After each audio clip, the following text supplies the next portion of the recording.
Sure, just tell me when. Go ahead anytime. Okay. We have just received word that the armies of Polynesius and Edicles are fighting at the gates of the city. Let us examine what events led up to this conflict. It all started when Oedipus drove into the city of Thebes, where the Sphinx was terrorizing the city. One day she asked him a question, which he got right, and she killed herself. He became the sole ruler, and then unknowingly married his own mother, the queen. They had 4 children together, Edicles and Polynesius, who were the twin brothers, and Antigone and Ismene, who were the sisters. A plague then came into the city. Oedipus asked the oracle for help. He told him to find the person who killed Laius, his father. Tiresias told how Oedipus killed Laius and then married his mother, as foretold by the prophecy. After hearing what Tiresias said, Oedipus blinded himself. When his 2 sons found out about what he had done, they both wanted nothing to do with him. He then put a curse on his 2 sons that a sword would divide their inheritance after he dies. With the death of Oedipus, both sons gained control of the city of Thebes. They made an agreement that every year they would switch off ruling Thebes. Since Oedicles was the oldest, he went first, but the year was up and he didn't want to give the throne over to his brother. And thus death and destruction has become a big part of Thebes. Okay, stop. Read this, but then instead of saying this, Or do you want me to say this part? do the regular part and then. Okay. Breaking news. The two brothers have just been reported to have killed each other. Apparently, in a recent combat over the throne, the 2 men carried out the curse of their father, Oedipus. We now have some breaking news from Shalitha Walls. Great. Okay. Wasn't that just great? Yes, it was. Can you come back in to work on? Ready. We interrupt your scheduled programming to report that Creon has announced his decree that Edicles receive a state funeral and the body of Polynesius' corpse be given to birds and dogs. Creon will take over as king and has requested that the people of the community not befriend anyone who breaks his edict forbidding the burial of Polynesius. Creon has stated that his main principle as ruler is to rule the state first to maintain order in Thebes, and claims he is the logical successor as the brother-in-law of Oedipus. We now take you to Creon's estate, where Tom Farkas is standing by. Good. Are you ready? Okay. Come on, just give me like a minute. Okay, after I say that, you come in, you walk by, and I'll be like, what's happening in there? You say yours. Hello, this is Tom Farkas reporting live from King Creon's castle, outside his private chamber. I am, here comes the guard. Oh. What's happening in there? Well, somebody buried Polynesius' body. Oh God, the king's gonna be pissed. Well, you heard it. All the screaming and yelling has grown majorly. The soldier is calling Creon. The soldier is, oh shit, I screwed up. Oh, shoot. All right, we'll take it from. Damn. I want Ed to come back. I can't do this with a straight face. It's Tom Farkas reporting live from King Creon's castle, outside his private chamber. Here comes a soldier. What's happening in there? Well, somebody buried Polynesius' body. Oh God, the king's gonna be pissed. Well, you heard it. All the screaming and yelling. Soldier. Start from there. Well, you heard it. Start with well, you heard it. Okay. Well, you heard it. All the screaming and yelling seems that they're considering conspiracy. The guards were bribed off. I can't tell at this point, but there's definitely a lot of screaming. Oh, just ordered every. I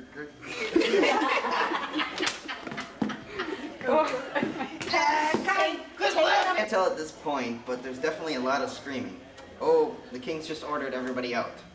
This is Tom Farkas reporting live from King Creon's castle, outside his chamber. Now I'll leave you with David Savick, commenting on this recent change. Commenting on this. Now I leave you with David Savick. Now I'll leave you with David Savick, commuting live. Now I'll leave you with David Savick, commenting on this recent change of events. Well, that was very interesting. On the final thoughts now, a lot has happened in Thebes, a battle, burials, and rebellion. And man does not seem such a noble creature. Let's look at the accomplishments that man has made since the beginning of time. These accomplishments include sailing, plowing, hunting, fishing, domesticating animals, verbal skills, building, making laws. Man has learned to feed, clothe, shelter, heal, and govern. He has conquered starvation, cold, and anarchy. Yet man has not conquered death. Death is one thing beyond man's power. That's something to think about. We also have some late-breaking news. Antigone, Polynesia's sister, has been caught burying him. A copy of a secret recording conversation between Antigone and his sister Ishmi. I just, Is that part over? yeah, just say that sentence. We have obtained a secretly recorded conversation between Antigone and her sister Ishmi. We have attained a copy of a secretly recorded conversation between Antigone and her sister Ishmi. You did it. What's up, Izmi? What else does God want us to do about this Sister, damn? you're gonna have to talk louder. What's up, Izmi? What else does God want us to do about this damn curse? What's going on with that announcement that Creon made to the state? Did you hear about it, or have you been sleeping for the past year? No, I haven't heard any news since my brother died. That's what I thought, so I called to tell you. What are you talking about? What are you up to? I think you know. Creon is being one of our brothers, only to disrespect the other. Maybe Edicles and Polynesius would just be thrown aside. According to that ass Creon, we can't bury them both. Well, what the hell am I supposed to do about it? Are you feeling dangerous? Dangerous? Why? What are you planning? Come with me, we'll bury him. What? Are you crazy? We can't do that.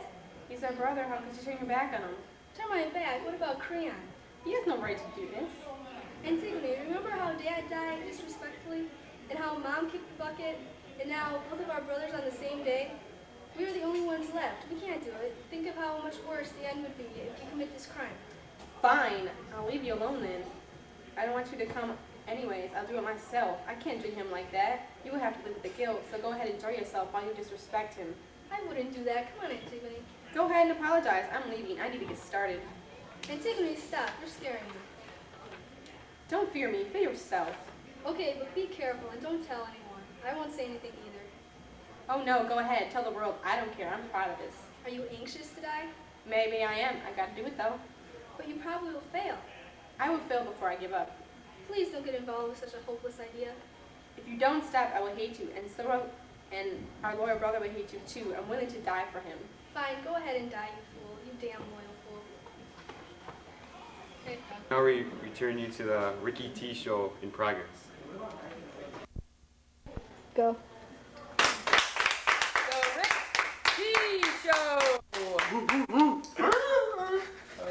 Welcome to the Rick T Show. Today we have Creon and Antigone joining us on the show. Creon wrote a law stating that no one could bury her brother because he committed treason in the act of his death. Antigone disregarded this law and buried him regardless. Creon then had Antigone in prison for this act. Antigone did not go easy, but she was forced to go. So Antigone, why do you want to bury this man who's said to be a traitor? This man is my brother, and I need to put his soul to rest with a proper burial which he deserves. Oh, so you already buried him? Yes, and now Creon has a death threat on me. We have a question from an audience member. What is your question? Why did you go against the king? Aren't you worried about the king killing you? Of course, but I had to put my brother to rest. It is not, or is it not against the law of man to bury a man who deserves it? Yeah, Albert. To not bury a man who deserves it? Okay, thank you. Let's bring out Creon now. See what he has to say.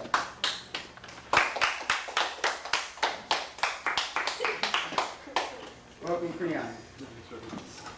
How do you feel about Antigone's defiance? That girl's going to die. No woman is ever going to cross me. She needs to be frightened so that all will learn and they must obey the king. Yeah! But Creon, can't you understand that I just had to put my brother to rest? You went against me and my law. That is treason, and for you, you must die. Wait, there's another question in the audience. Yes, sir. Is the punishment you placed on her really because she's a woman? Yeah, Albert. Chica! No woman will ever tell me what to do while I am the king. Okay, I can see we're not getting anywhere here. So we are sorry to say that this is the end of this show before we have a murder on the stage. Thank you, and join us next week when we find out how Antigone is doing and see if she is still alive. We will also find out if going against the king is ever going to be tolerated. Charge the scene. What? And tell me when you're going to record. Okay, right now. It's the 6 o'clock news with Tony Olivo. We are now going to Creon's estate where Nick Werner is standing by. It appears there has been an incident there. Estate. We got a tip that there was a quarrel between Creon and Haman. Any insightful points you can give us? Yeah, Haman and Creon were arguing over the punishment of Antigone. What was Haman saying? He's trying to persuade his father back his decision. At first, he was very calm, but then he became angry, and his father didn't seem to listen to the people, making him an unwise ruler. This makes sense. What did Creon say? He said that Haman was allowing criminal activity. Then you could really hear him. They started screaming at each other. Then Creon called Haman an idiot for letting the townspeople influence him. They were calling each other names back and forth. Creon called Haman a woman's slave lackery for siding with Antigone. Was there any physical confrontation you witnessed? I don't know. I didn't see anybody fighting at all, but I heard a lot of loud yelling. I mean, it seemed as though someone must have hit someone else. They started insulting each other. Creon called Antigone a trollop or something like that, and said Haman would never marry her alive. What? He's going to kill his own son? I don't know, but he's determined to murder Antigone. Haman threatened Creon by saying he'd kill him. Then Creon got really out of control. He decided that Antigone would be killed before Haman's eyes. Okay, we have another neighbor who claims she knows about Antigone's punishment.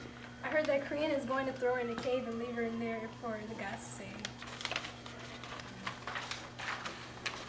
What is your opinion of the situation? I agree with Haman. Creon is a bigot who places power over family. He's a tyrant. He's a stubborn old man who acts like a child. He is selfish and only wants things done his way, no matter what the consequences. Okay, we have another commentator. What are your opinions of the incident? I agree with Creon. Everyone follows the law, no matter what the circumstances. What these kids need is a good punishment. These kids need to grow up and stop letting their little love affair make them into fools. The city stands on law and order, not love. Okay, back to you, John. Tell me, Vern. Again, more news on the situation. Antigone has called a press conference outside the city gates. Again, more news on the situation. Antigone has called a press conference outside the city gates. We interrupt your regularly scheduled programming for this very important press conference in Washington, D.C.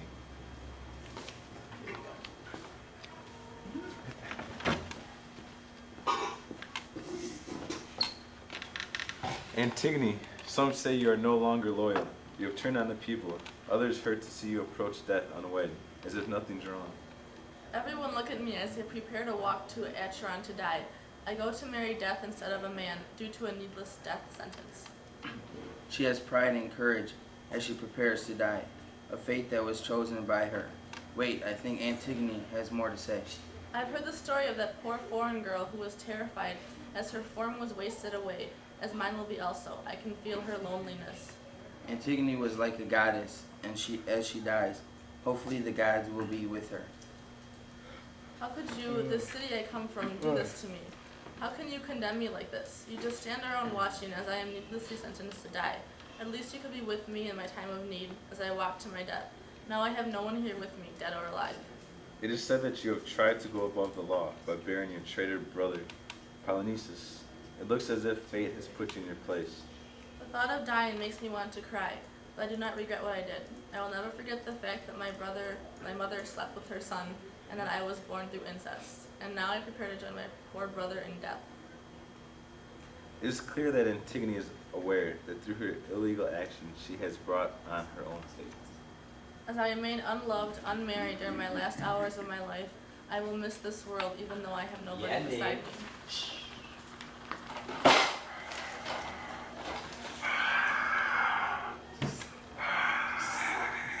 Shut up. Although I am forced to sentence you to death due to your refusal to obey my edict, your life will go on forever. The gods will take care of you because of what you did. Antigone, we, this city, wash our hands of you and say goodbye as you receive the consequences. Creon, why do you do this to me? It is so hard to sit here knowing that my death is just moments away. As I sit here thinking about what is happening, I pray that I will be reunited. You do this to me. It is so hard to sit here knowing that my death is just moments away. As I sit here thinking about what is happening, I pray that I will be reunited with my father and my dear brother. Yes, my dear brother whom I buried properly. I feel that once the brother is lost, he cannot be replaced. For that, Creon charges me as a criminal. It is far from unfair. Or fair. It is far from fair. We still do not know what motivated Antigone to go against the law like this and bury her brother, but she did. And although she is greatly looked down upon for it, she deserves some credit for standing by her beliefs and morals. She does not deserve any credit. She made the guards of this town look like fools, who also pay the consequences. As I pray to you, the gods, as death comes closer by the minute, and as Creon continues to put me down, I pray that I will be reunited with my innocent brother. You're talking nonsense, Antigone. What you did was completely wrong. Your brother, Polynices, was a traitor. He was not worthy of a proper burial. I refuse to comfort you or be sympathetic, and I cannot take back your death sentence. You deserve it. Look at me, everyone of Thebes. Watch as I am about to be killed for doing something so harmless. You know this is not right, and you are all cowards for not standing up to Creon.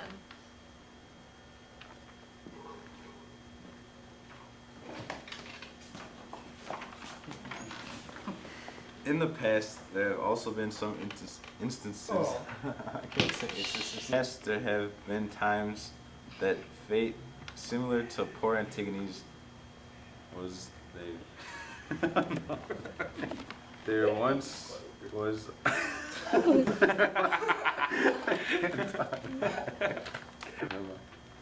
Wait, there once. Oh, yeah. There was once a young girl named Daniela, who was locked in her attic by her father because she had a dream that showed her having a son and the son eventually killing him. There was also once a boy named Luke, son of Dave, king of Thrace. He was punished by Dionysus for insulting him and abolishing the cult of the vine in his kingdom. In addition, there was also Paul, who, suspicious of his two sons by his first wife, prompted his second wife to blind them in a fit of jealousy. It is a shame that I have to kill my son's fiancée, but she has done wrong, and the consequences still hold. Polynices was a traitor and caused the death of his brother Edicles. He was not worthy of proper burial with honors. You just gotta go home, but you gotta get the out of here. Oh, me, that's me. Well, this concludes our press conference. Thank you for your time and patience, and now we will return to the regularly scheduled program. Later that same night, Creon has called yet another press conference. I have met with my chief advisor, Tiresias, about the present state of our country. Tiresias' report says that I am responsible for what has been happening because I have angered the god for not burying Polynices and by locking Antigone in a cave. Although I do not believe Tiresias, but I am here to report what he has said, and that you guys shouldn't believe him either. The son of Menelaus advised. To do what? Free the maiden from her cave, then bury Polynices. Do I have to? Creon, do it quickly. The gods provoke to... Fine, I will do it.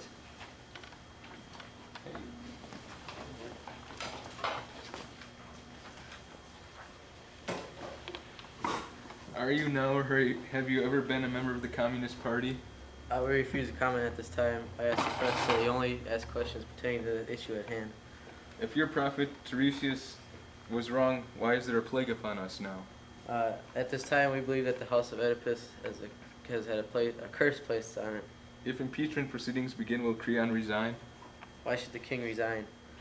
He has made a small error in not letting Polynices be buried, but it's all cleared up now, isn't it? Why are you and the king backing down now from your original stance on Polynices being a traitor? Are you saying that he had the right to attack Thebes? No one has the right to attack Thebes, but Creon does understand where he's coming from. Thebes technically should have been his this year, but his brother would not follow the agreement they had. Good. That'll be all the questions we will be answering today. Okay. I am Maya Lawhorn, taking over for Tony Olivo. Sorry for interrupting your regularly scheduled program for this breaking news. There is a serious drama at the state of Creon. Here's John at the scene with critical information. What am I supposed Stop, to go he's gotta go to the... Okay, thank you, Maya. Sadly, Antigone was found hung in her cell by her own hands. Apparently, Haman... I can't read that. Stop. Yeah. Sadly, Antigone was found in her cell by her own hands. Apparently, Haman found her dead and then stabbed himself. In distress, Eurydice, Creon's wife, also killed herself after seeing her son dead. This is 3 deaths by suicide. The cops are not commenting at this moment. Here's Chris for more news on how Creon feels. Go. Thank you, Hovler. I just finished it. Over. I just finished talking with Creon, and he sobs for his son and wife's death. He blames himself for his loss. He realized he has nothing in life now. From what I understand, he just disappeared without telling anyone his location. We have just heard that he was seen in Vegas a couple months ago. Now back to your scheduled program.